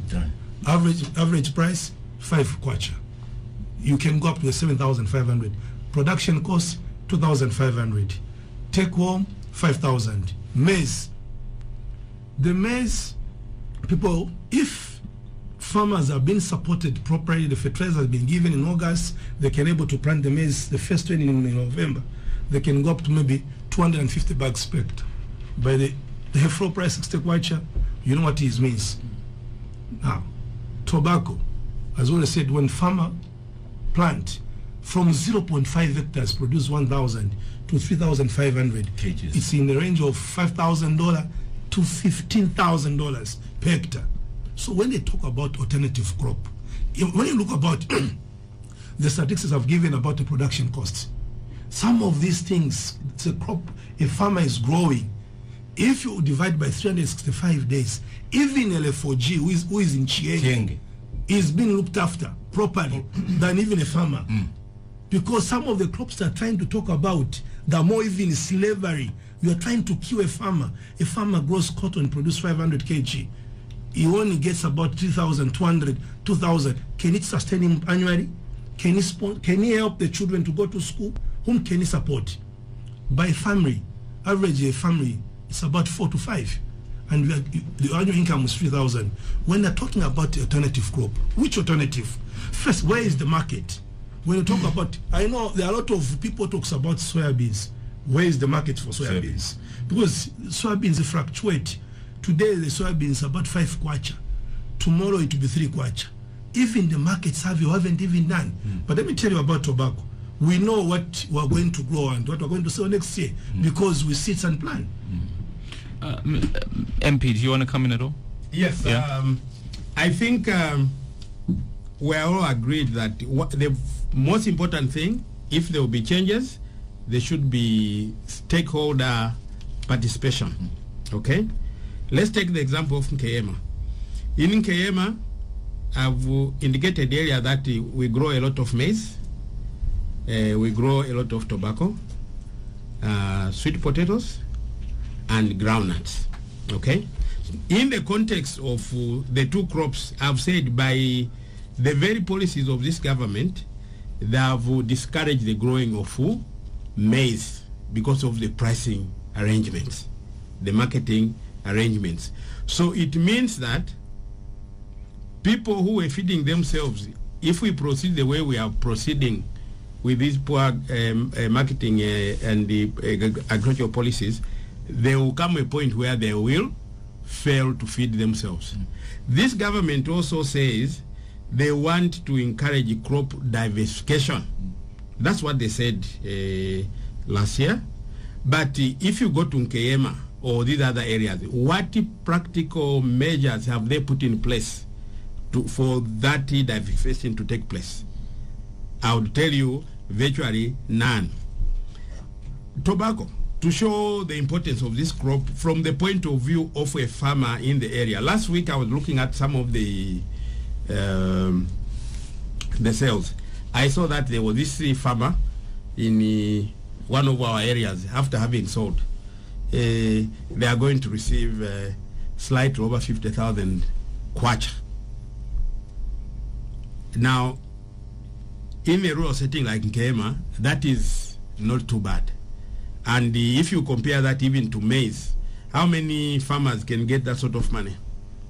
It will be virtually zero. So the point is, yes, there could be other new crops, but it's incumbent upon the government to engage the local community, indicate, and also these new crops, they must be encouraged on the basis of the monetary value. Yeah, proven that they can actually grow in those areas, that there will be markets and so on. I mean, my colleagues here have talked about the soybean. The people are trying that in Kema. People are trying moringa. But you see, it's not a structured arrangement. Yeah. But so if you are winning people from a particular arrangement, as a government policy, it must be serious and engaged. And so this is what we are saying, because if we go on the basis of the framework, 2030 is not a long time away from here. By 2030, they will implement. You'll find that the people who are in Nkema and the other areas have been left behind because there was no engagement in the context of a proper replacement. Okay, I've got someone on the line. Hello, good morning. Good morning, how are you? I'm all right, thank you. So what's your name? Elvis on the line. Yes, Elvis. Yes, good morning, the panelists there. Good morning, sir. Yes. For me, I think tobacco could be the money spinner of this country. It's one of the products which can bring a lot of revenue for the country. But I have the problem with the way it is grown and the way it is managed. Tobacco takes a lot of land and bush clearing, as you have said that you are planting trees. But those trees take long to grow. That means you have already damaged the environment. Two, tobacco has got the history of employing young children. Child labor is so rampant in tobacco growing and harvesting. As the people who are growing tobacco, what measures have you put in place to make sure that children are not employed in your farms? Because tobacco is harmful. As you know, I would not like anyone to die because of tobacco. So you should make sure that tobacco don't have anything to do with harming people. And the sensitization part, what have you done about sensitizing people? Like what happens to those finished products on the packet? They say tobacco is harmful. As you growers, what have you done to sensitize the people? So, in conclusion, I'm saying tobacco, if done properly, can be the money spinner for this country. I think the government should take keen interest, as it has taken keen interest in the proposal of Mr. Sinkamba of growing marijuana. If we do something right about tobacco and these products, I think the country can go in higher height. So thank you very much. Elvis, thank you very much, Elvis. Here are a couple of questions that you need to respond to from Manasseh, Dr. Manasseh Piri. How many of you smoke tobacco? None. None of you smoke tobacco? Yes. Honorable? No, I don't. Okay, so nobody on the panel smokes tobacco. Secondly, are there no alternative crops that can be grown in our tobacco growing areas? There are, but they don't have the same monetary value as tobacco. All right. The third question, 95% of our tobacco goes outside Zambia. Where is the morality in us profiting from people in other countries dying from our tobacco? That I shall leave to you to answer. Okay. Yes. What is the moral? Fine. Yes. Yes, but maybe let's get to Elvis. Why don't you respond to Dr. Yes, and then you respond to Elvis. It's not a question of morality. I mean, the World Health Organization, their idea is to global, the whole world, to reduce, and they don't support smoking or passive or active. Okay, so there's nothing wrong with that. The point is, even if we have a problem, we have to manage the processes of transiting the people who are participating. What we are saying is, earlier on you asked a question, how many people are associated with this arrangement industry? I said in the region of 450,000 farmers and the workers and auxiliaries. So in a population of 17 million people approximately, and where there is no job creation to the level required, you have to find what those 450 people are going to do. Okay, because that's a practical issue. It's no longer a moral issue, because if you close tomorrow, for example, what are you going to do with them? And so if you are the one who is changing, for example, it's a government which decided to assent to this, then they should also use some of the requirements in the protocols in terms of now the measures to cushion the people, the participants who are in this. That is important. So it's not a question of whether it's morality or this, but the practical reality of what happens. And we have also said that it's a government itself, as a matter of fact. We have demonstrated here that Central Statistics, which reports under planning, recognizes the fact that tobacco contributes significantly to GDP. So meaning that the Ministry of Finance actually, or the ministry, they recognize that this is an important crop. Okay? Health, yes, there are issues to do with the health of all of us. There's nothing wrong with that, but the point is that can the government speak one language? And then if they are going now to generate the alternative crops, those will not be done by the Ministry of Health. It's the agriculture who are going to engage the people, because it's their mandate. So they cannot be left aside, or one ministry thinking that they can do everything. I don't want to use this analogy. Just before you come in, this is a very bad analogy to use, but I'm going to use it anyway, just for the purposes of this. In America, they talk about how the porn industry has so much value and the money that is in that porn industry, right? Honorable, if you sit here and you tell me that, well, listen, forget the morality aspect. This is how much it can contribute to GDP. At some point, we have to sit and say, but wait, it is harmful to health. So why do we need to go ahead? Why don't we just follow what is in the protocol? Now that's you have gone to dangerous waters. I want to go. That's why I said I don't want to. I know it's a bad example, but I wanted to just give you a feel. Yeah. But the point I'm making is that we have a government. So let the government have any agreed position, because they are the people who are supposed to provide the leadership. You've heard what Professor Samson Tembo said when he went to Livingston. He said he finds the same people in Washington. He finds the same people in Livingston. This is what we are talking about, because in this particular case, why, for example, if you are going for such a meeting, why don't you carry my colleagues here, for example? Because they are in industry. They will give the industry point of view. They will give the farmer point of view. Me as the representative, whether as a matter of fact I adopted the position that tobacco is harmful and is bad, I have to think about the 15,000 people in my constituency who are actively involved in this. So it's a question of harnessing everything together and then coming to a consensus. If there was a consensus, definitely there will not be an issue. Today, from here, we are going to a workshop, and that is part of trying to have consensus in the context of what should have happened in the past. Yes. You see, we're talking about the doctor said about what question that it was about morality. Morality, yes. The morality in you profiting from people. Yes, I appreciate that one. I appreciate that one. You see, when we talk about morals, we shouldn't be heavenly too good that we're earthly not good. We shouldn't be heavenly too good that we should be relevant. Let's address the issues as they are. Let's talk of these superpowers. They produce weapons, bombs and whatever. And they sell to us. We kill each other with those bombs. You mean by selling those bombs, they don't have morals? So some things, you see, let's be real. What will happen to Blessings Banda mwana wa kurundazi mtumbuka? Uyo chiwilo chake umoyo wake wose bread and butter mwanyiti mkuya pa chizungu. Na kula mulimi wa foja na sambizika kwa wana utakuskuru. Vanyake ni madokta ngandi wawa dokta kufumila mvichi mufoja. Maono waniparire morality.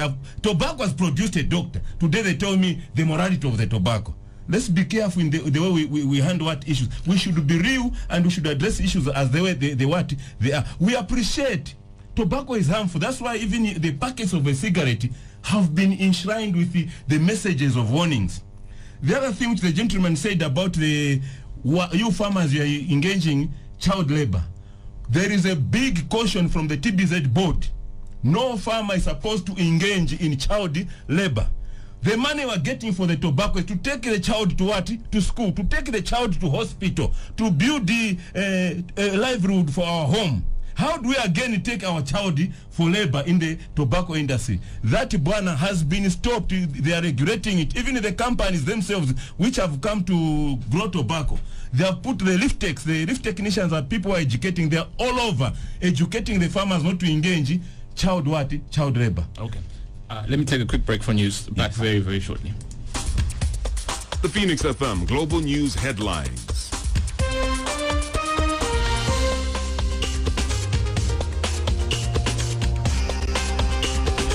Turkey's Erdogan appoints son-in-law as finance minister. And deadline to reunite U.S. migrants extended. Details in the Global News at 11. The Phoenix FM Global News Headlines. 2684 236 0978 895 895. Honorable, you can, and then I'll turn to turn to Mr. Chan. Elvis asks a very important question. If I talk in terms of our area in Nkeyema, I do know that a program called Arise, which is being fronted by JTI, the ones who are, in the growing, in the tobacco industry, ILO and Winrock, to encourage the parents not to allow their children to participate in tobacco growing, and that the children should go to school. So a lot of effort actually is being spent on this arrangement by the companies, and quite clearly good things are coming out of such programs. So even the companies themselves, they don't encourage child labor. All right, Mr. Stella, do you want to add something very quickly? Yes, just very important on the child labor. When we are doing the tobacco production, one of the strict guideline, there is the traceability and the transparency and the compliance and traceability. One of the guidelines in the compliance, actually, when you talk about growing tobacco is a crop which is heavily monitored. Even TBZ have regional inspectors, have got district inspectors. Even this company who are also investing in this industry, they've got their only tobacco, inspectors and other, agronomists and other things. Let me tell you, the industry which is very compliant in chemicals, what type of people are using there, everything. If you don't do that, because this is a crop which can always be taken even to the lab to go and test what type of chemicals we are using, because we do care about whatever Dr. Manas is talking about, because the health is very important. That's why on the traceability and the compliance, it's very important in the tobacco industry. So even now, the issue, I want to go back, when they talk about why are we making profit out of destroying others, let's be realistic. On that, our learned doctors have to help us. They have got a very good job. everything we are doing in this country, everything which overconsumed to our body, it is harmful. The biggest consumer of cigarettes in this world, they are Chinese. And which is the most advanced country in the world. Where are we taking people there? They are Chinese. They have taken the measure. The issue here is to balance it up. Health and economy. It's very, very simple. They should not trying to run away from the reality. We are supporting whatever they are doing. Also, they have to understand there are close to 1 million people who are involved directly, beneficiary to this. Tishana Chufa is speaking. I've got 2 medical doctors from tobacco. I've educated my children and my sisters and my brother. Mind you, as remember, we live as an African, it's a football team. I've sent 12 people, 7 of them at university. If I didn't grow tobacco, I've never been employed before. This is a thing which has helped me to do that. Hello, good morning. Morning, sir. How are you? Fine, Luchi, how are you? I am very well, thank you, sir. What's your name? Governor Chanda here. Governor, go ahead. Good morning, panel. Good morning, sir. Thank you. You know, you are speaking so well. The problem that I have is people that are trying to mislead government. When you mislead government, it's a problem. We need anything that is going to support our economy. I've followed how tobacco has been grown in this country. The only disadvantage about tobacco, it is child labor, which you have explained already. Well done. Congratulations for explaining like that. We need to have people that are growing tobacco in that area to be supported by the Ministry of Agriculture. And then when they are supported, we are talking about slowly shifting away from copper, the dependence of copper, because the copper is finishing in Zambia. So when we shift, tobacco is not going to finish because we'll keep on growing and growing. The only thing, the other disadvantage is also the health. But that can be with the sensitization. In fact, I've seen doctors who smoke. There are plenty of doctors who smoke, even at UTH there. It's because they have been sensitized and they know to say, but our focus should be on the economy. What is it that is going to help us to grow the economy? So we are appealing to Ministry of Agriculture to say, if there are people, 1 or 2, that are misleading you, please get rid of those people. Because we want our country to move forward.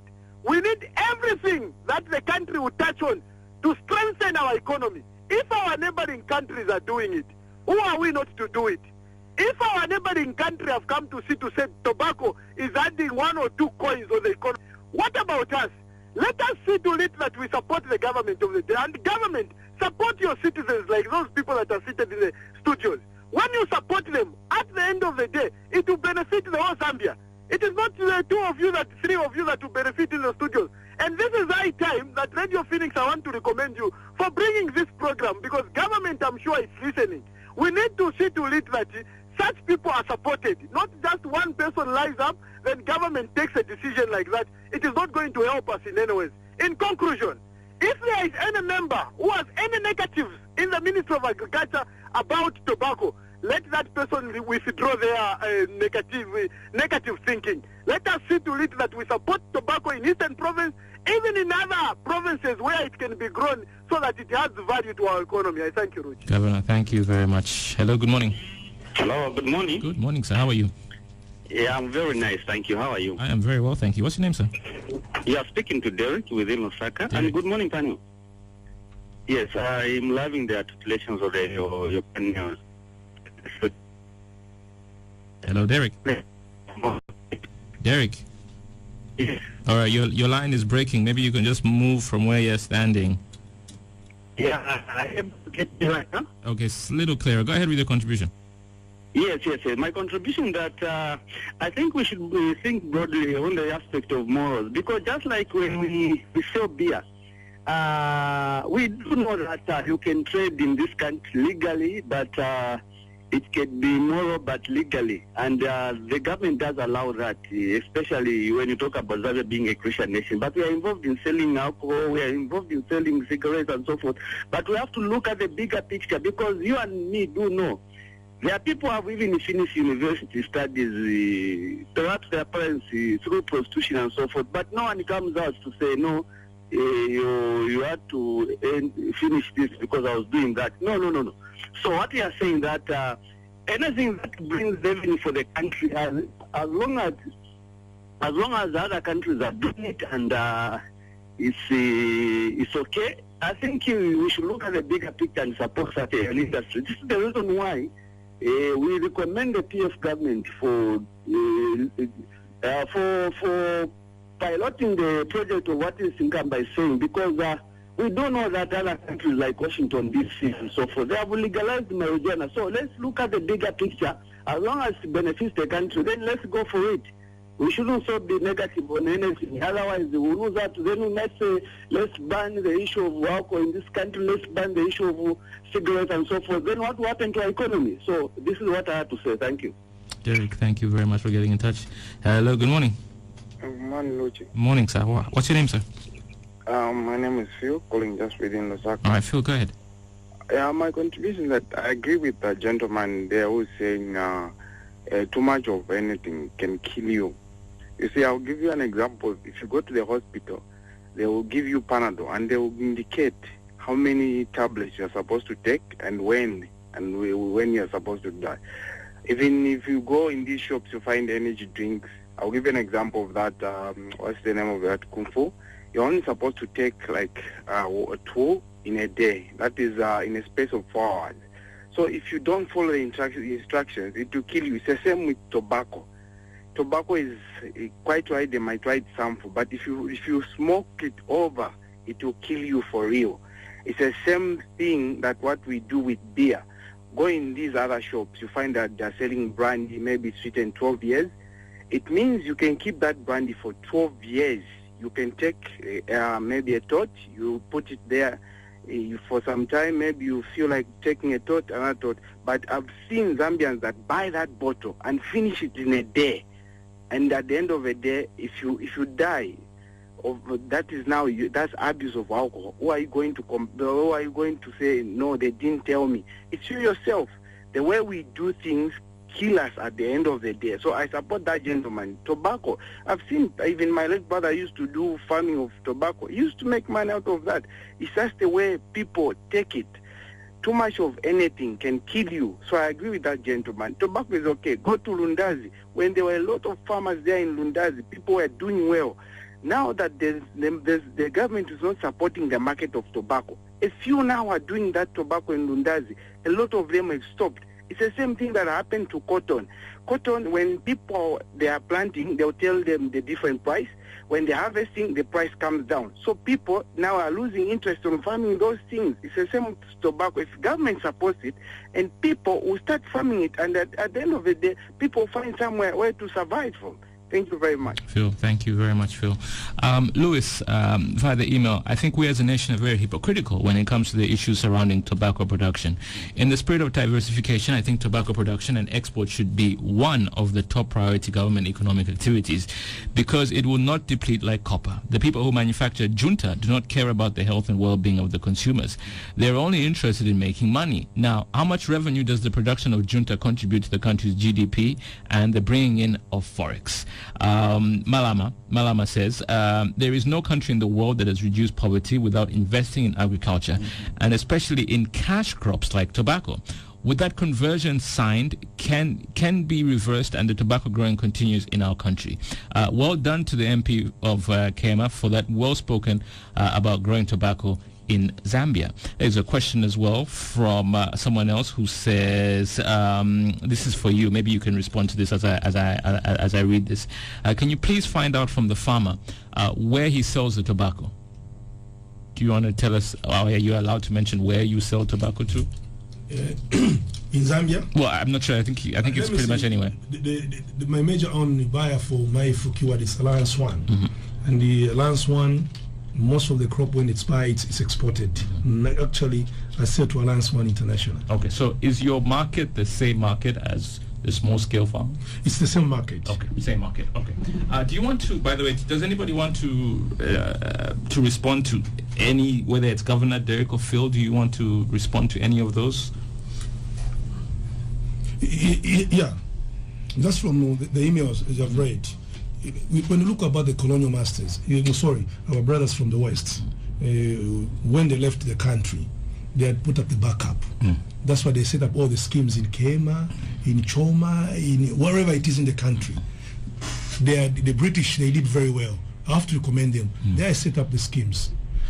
Now, in Zambia, because of inconsistency, we had some political challenges of moving the policy from Zambianization, Indigo. Most of the people had the knowledge, our brothers from the West, reallocated. Some they went to Zimbabwe, Malawi. We lost it. Now, if you look about our two countries are giving the example too, Zimbabwe and Malawi, because they have implemented those policies, they have improved it. It has helped to sustain their economy. Here in Zambia, Zambia is so very blessed with a lot of natural resources. We have a lot of land, water, what? Believe me, you go to Zimbabwe, they don't have that. You go to Malawi, they don't have, but here in Zambia you have. The critical issue, it's also I'm appealing, it's to the government, it's the police. If we can put up a very good deliberate policy and all the measures being supported by the government, by member of parliament, by the community, and we put up even the health, the issue of deforestation and other things, this country, we can able to produce, and the tobacco can even help to push the copper, reducing the pressure on the copper, because the forex on the copper. We should not be a country be proud of only consuming. Everything is to send people to go to China to look for China investment, consuming and having the credit. We should be proud as a country to produce and export, so others also we can so benefit. For me, the challenge: why should Zambia, being a consuming country, we have to be a production country? Our country is so blessed.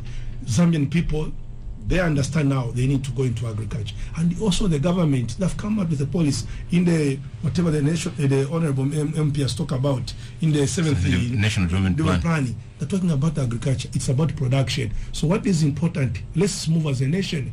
Tobacco can enable even to improve Zambian economy and employ a lot of people. What do you make of calls, to go into marijuana?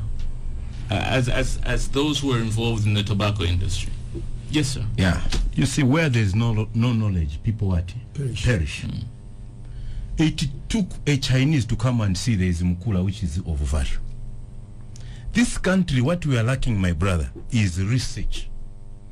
People are busy doing artificial rhetorics or personal agenda rhetorics instead of doing a national research. By now, as Zambia, we have all the educated people. At least if it was in the UNIP government or some time back behind, I would have accepted. But at this era, Zambia, we are opened up, we are educated. But we are lacking the what? The knowledge. Knowledge in anything. Even in the marijuana, we need the knowledge. Even the tobacco, we need the knowledge. Even the mkula, we need the knowledge. In our land, we have a lot of things which are of value. But we need to do a what? A research. And once we do a research and somebody discovered something and we see that it adds value, it reduces ourselves being debtors to other countries. Is it good to have you're always in Kalova? Borrowing. Always you are borrowing. Is it good? It's not good to be always borrowing. We want to be independent. We want economical independency. We have attained independence, yes, but we want economical what? Independence. The only thing we can have economical independence is to open our eyes. If we're going to open our eyes, then we're going to say, yes, Zambia will be a small heaven. Even the Bible says, thy kingdom come, thy will be done on earth, as it is in what? In heaven. You will never go to heaven if you're not enjoying heaven here. That's the first time anyone has quoted the Lord's Prayer in it. I didn't think it would be through a tobacco conversation, but there you go. Hello, good morning. Good morning, sir. What's your name, sir? Well, my name is Chanda. Chanda, go ahead, Chanda. Yes, now that we have all agreed that tobacco is both harmful and lucrative, economically viable, why can't now people who have the know-how or the knowledge of mitigating the harmful effects of tobacco come in and simply mitigate those factors? For example, the fact of nicotine, the fact of tar, and everything should be minimized or completely removed from the tobacco, So the question is, we are emphasizing much on the economic benefits of tobacco. So now, other people are complaining that it is harmful to the body. So can that, why can't people just come in with innovations which will negate the harmful effects of tobacco? Thank you. Innovation to negate the harmful effects of tobacco. Okay. Hello, good morning. Hello, good morning. Hello, good morning. Thank you. Good morning, sir. How are you? Very fine, thank you. What's your name, sir? My name is Kunda. Kunda, all right, Kunda, go ahead. Yes, thanks. Well, I love the talk show, and I love the fact that the people that you've invited to talk are actually brave enough to point out what's actually going wrong. I think one of the main aspects is how we are facing is, like one of the presenters mentioned, is an issue of knowledge. I mean, when you look at crops, people just don't plant crops for the sake of planting them. You just don't wake up and say, no, today we're going to plant beans because, you want to plant something that will give you the maximum value per hectare, And then tobacco itself, gives us quite a lot of money per hectareage. Secondly, countries like China are using that tobacco. Now, earlier you did make mention issues of morality. If we want to bring in morality in issues of trade, then we might as well close down Zambian Perspective. We might as well close down these places that are selling to Chili, because we can cite several examples of individuals that have had broken lives because of excessive alcohol consumption. So I think here it has to do with issues of knowledge.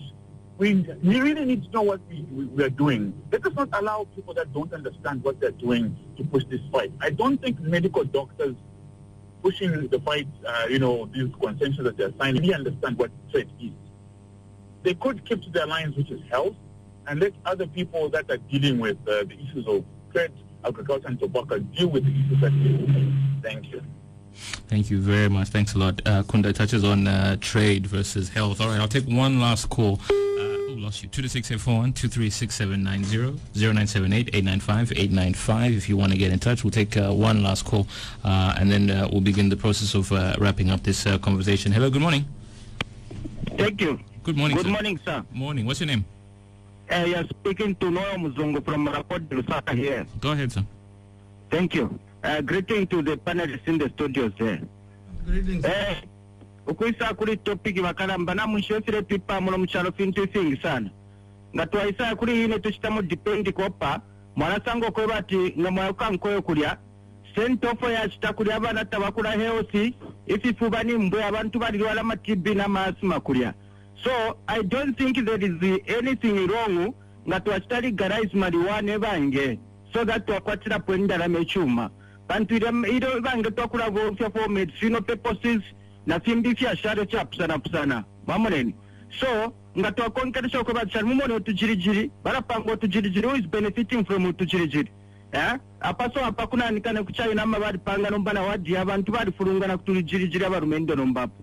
So at least ngabaleta marijuana babika pona ma measures bueno. We are going to benefit from it. We have got a lot of things which we are not benefiting. Mamoleni. If into fimbifya illicit sana. For example, mafaka yenu bareshte mishanga at 50 ngo mshanga, can you buy a cigarette at 50 ngo kamo? So that is not good. Let them bring in and marijuana and finish for a folks samana fiena.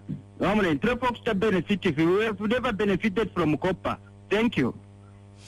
Noah, thank you very much, Noah. Okay, so you've got three last contributions, Chanda, Kunda, and Noah.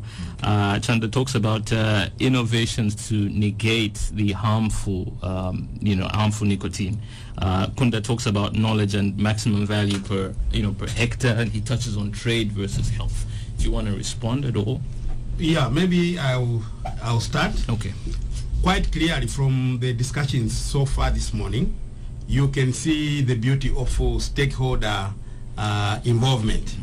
All the people who have run through, actually they have knowledge, even if they might not necessarily be direct participants in this discussion we were having, but they have given good points, pointed us in the right direction, and this is what we expect from government. First of all, yes, each ministry has its own mandate, but they must take on board views of other players into place, and so that even if there are difficulties, they are discussed, you harmonize, and you have one voice.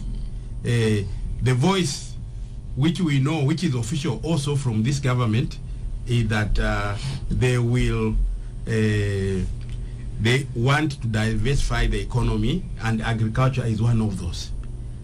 So it's up to them to indicate to us how are they going to do it in practical terms. We also know that this government says they want to create employment. So we want to see those measures translated in such, even in agriculture related areas.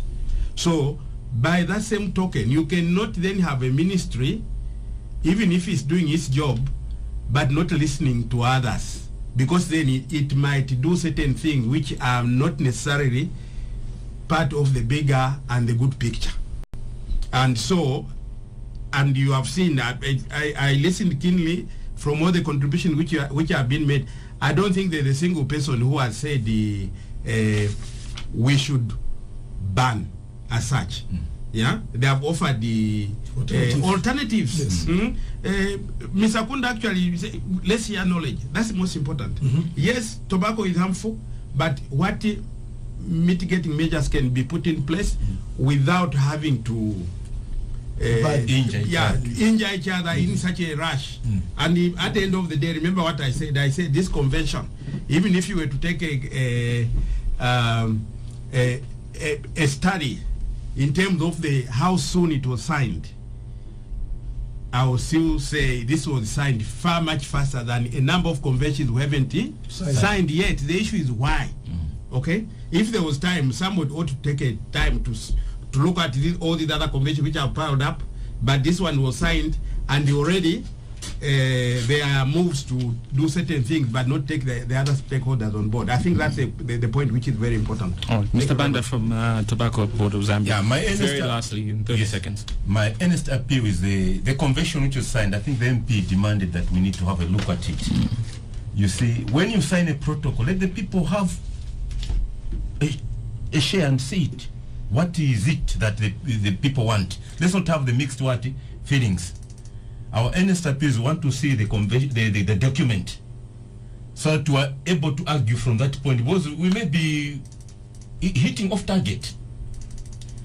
As a board, the tobacco industry has come to stay. The tobacco board, we encourage the tobacco production. Young men who are living here in Osaka, please, can you relocate to rural places? There is job there. Go and start growing a 0.5 and you see the miracles. Don't waste time here just drinking. Let's go to the village and start doing the work. It happens, and it will happen, and it will put you to a certain level. In terms of economy, we don't want to be indebted as Zambians. We don't want to live under Ngongole, Talema, Stephen Ngongole. Let us bring the tobacco industry up, so that maybe even these Ngongoles which we have as a nation, we are relieved of. We should stop depending on copper, which is almost depleting. Let us live. We should chimbala. You want to finish every food. What if a visitor comes at midnight? What will you do with him? So that we use the agriculture, we use the tobacco to move the economy. Thank you very much. If you're a pastor, forget miracle money. Clearly, that miracle money is in tobacco. Mr. Sara, you have the last word in 30 seconds.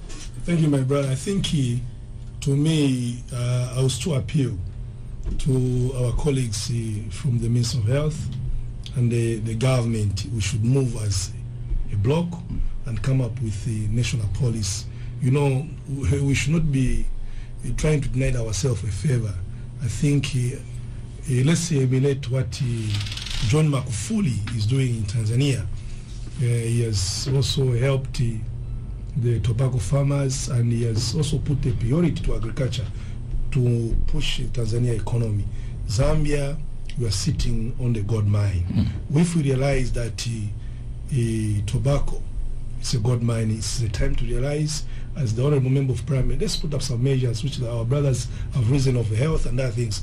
But then moving forward, if the government and the Zambian people sit together and look at this gold mine can help us to create heaven on earth. All these issues of having to go and borrowing and other things which are putting pressure on ourselves, it can be eliminated. Okay. I think tobacco is a good alternative crop. Thank you. Mr. Chala from Eastern Province, thank you very much for coming on the program this morning. Travel safe, travel back safely to Eastern Province. From the Tobacco Board of Zambia, board member, Mr. Blessings Banda, thank you so much as well. And the Honourable Member of Parliament for Ngema, Honourable Bangweta, thank you very much for coming on the program this morning. You have a big responsibility as a lawmaker, because in a way the focus now shifts to you.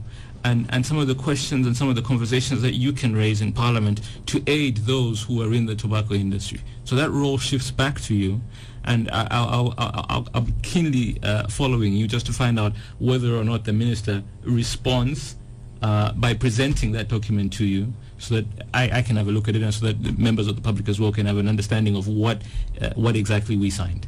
Fine. Thank you so much, Honourable. That's the program for today. Back again on Friday. What does it take to be great? As a young boy, greatness meant many things to me. I thought greatness was being brave and courageous like a soldier, or being super talented like the great Kalu.